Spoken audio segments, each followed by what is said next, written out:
Nageenyi badhaadhaa harka fuune daawwattoota YouTube chaanaalii Ardii Miidiyaa Neetwoorkii amma hangafoota oduu dursuudhaan oduu isin biraan ga'a. Poolisiin magaalaa Finfinnee nama imaama masjiidaa barsiisaa amantii Islaamaa Sheek Abduu Yaasiin ajjeesuun shakkee barbaadaa jiraachuu ibse. Ministeerri dhimma alaa US Anthony Blinken Gaazaa keessaa akka bahan dhiibbaan irratti taasifamuu osoo hin taane akka haalli kan hayyamu taanaan akka qe'ee isaaniitti deebi'aniif hayyamamuufiif qaba jedhe. Lammiileen Filisxeem deebi'anii Gaazaa keessa jiraachuu danda'uu qabu. Anthony Blinken ministeera haajaa alaa US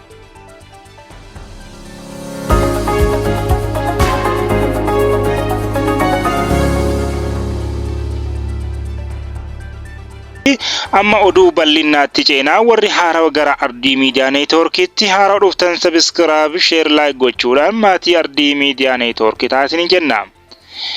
Bal'ina oduu kennaatitti yoo ceenu poolisiin magaalaa Finfinnee nama imaama masjiidaa fi barsiisaa amantii Islaamaa Sheek Abduu Yaasiin ajjeesuun shakkee Muhammad Shakur Abbabaa'oo barbaadaa jiraachuu ibse.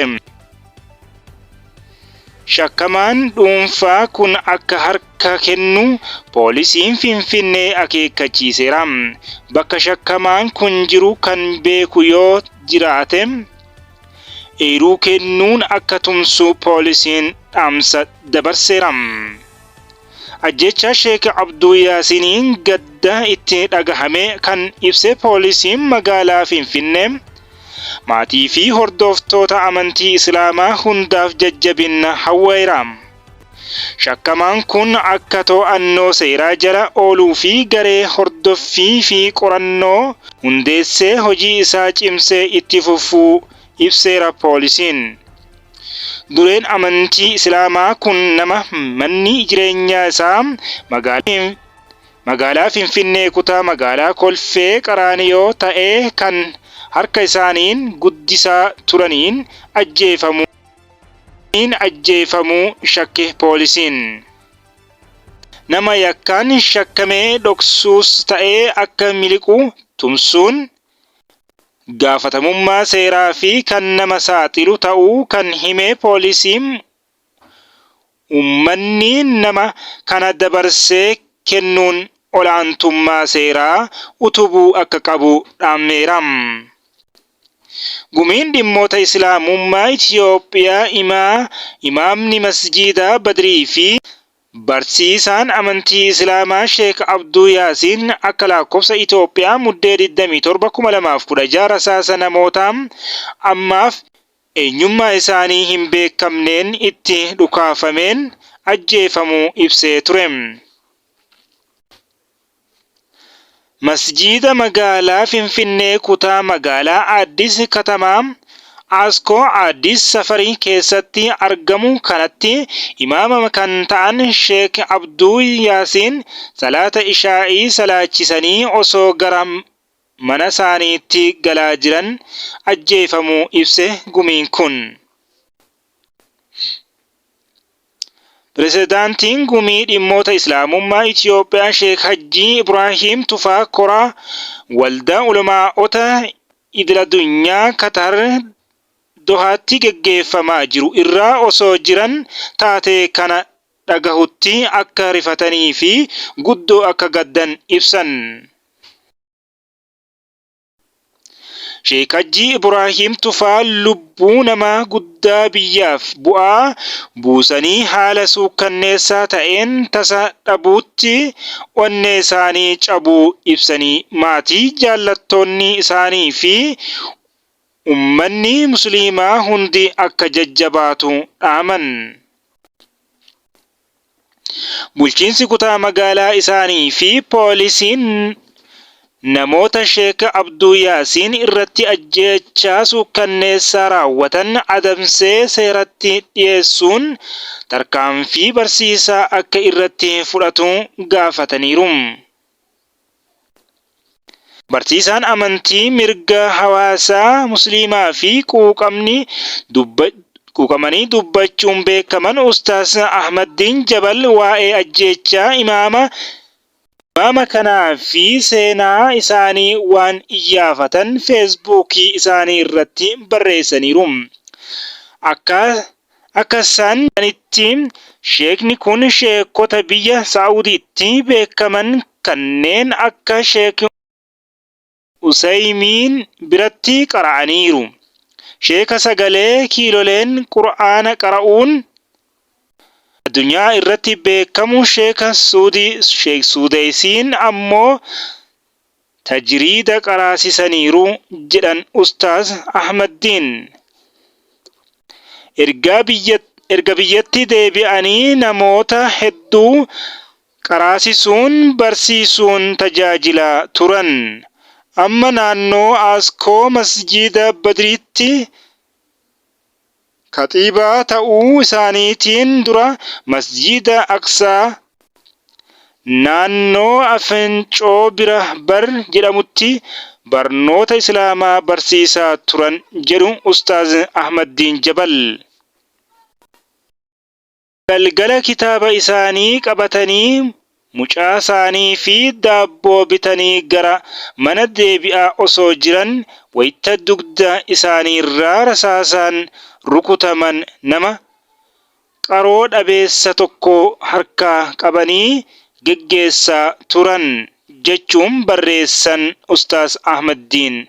Akkuma yeroo hundaa salaata ishaa'ii xumuranii wayita masjiidaa ba'an namticha qaroo dhabeessa balbalarra dhaabbatee siwaakii yookaan rigaa gurguru gara mana isaatti geggeessuuf harka isaa qabanii mucaa isaanii qophaa manaatu imalanii yeroo karaa qaxxaamuraarra gahan dhukaasa duubaan itti dhukaafameen namticha qaroo dhabeessa qaban biraa kitaaba isaanii qabatanii kufan. Yeroos namtichis of wallaalee waliin kufee kan jedhan Ustaaz Ahmaddiin yeroo isaanii irratti dhukaafamu sanatti ibsaan dhaamee akka turee fi erga isaan kufanii booda akka ifaan deebi'ee dhufee namoota naannoo sanaa irraa odeeffanneerra jedhan.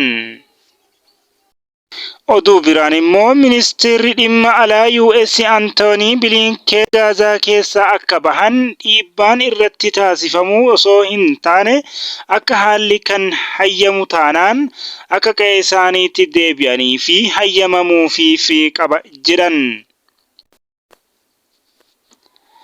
Oduu xumuraatiin Ministeerri Haajaa Alaa US Antoonii Biliinkeen lammiileen Filisxeem dachee isaanii Gaazaa irraa dhiibamuu hin qaban qe'ee isaaniitti deebi'uu danda'uu qabu jedhan. Biliinkeen isaa ministeeronni Israa'el gariin lammiilee Filisxeem bakka biraa qubsiisuuf karoorsaa mormaniiru.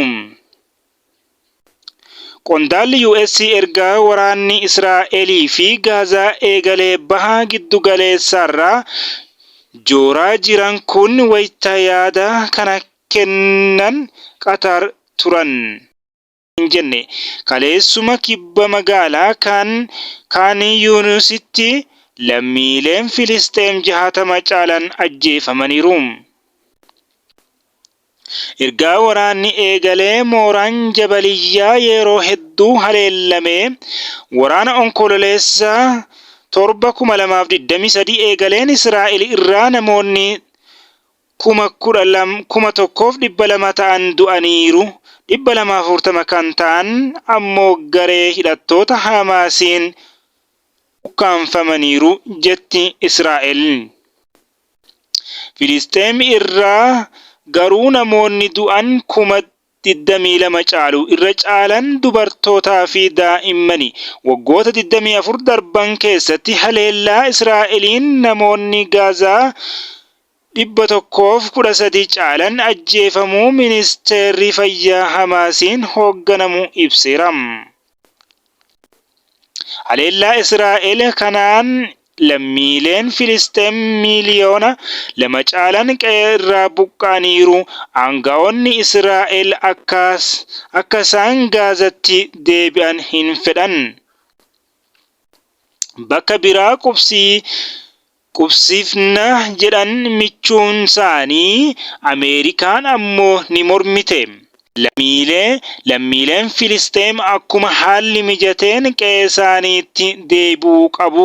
Gaazaa keessa dhiibamuu hin danda'an hin qabaatanis jedhan Antoonii Bilinken.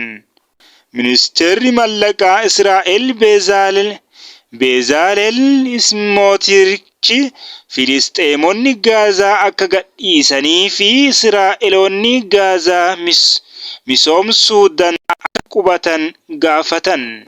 Ministeerri nageenyaa biyyaalessaa Itamar Ben-Gvir ammoo Filisxeemonni Gaazaa gadhiisanii yoo ba'an rakkoo mudateef furmaanni argama jedhan. Akka biyyattii mootummaan Israa'el erga tasgabbiin uumamee haalli mijatee booda lammiileen Filisxeem qe'ee isaanii Gaazatti akka deebi'an barbaada. Ministeeronni biyyattii garuu yaada dhuunfaan kennaniin lammiileen Filisxeem akka dachee Gaazaatti hin deebine ibsaniiru.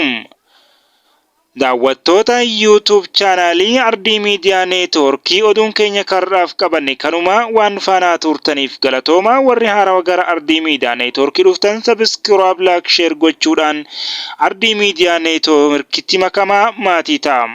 Turtii gaarii qabaadhaa.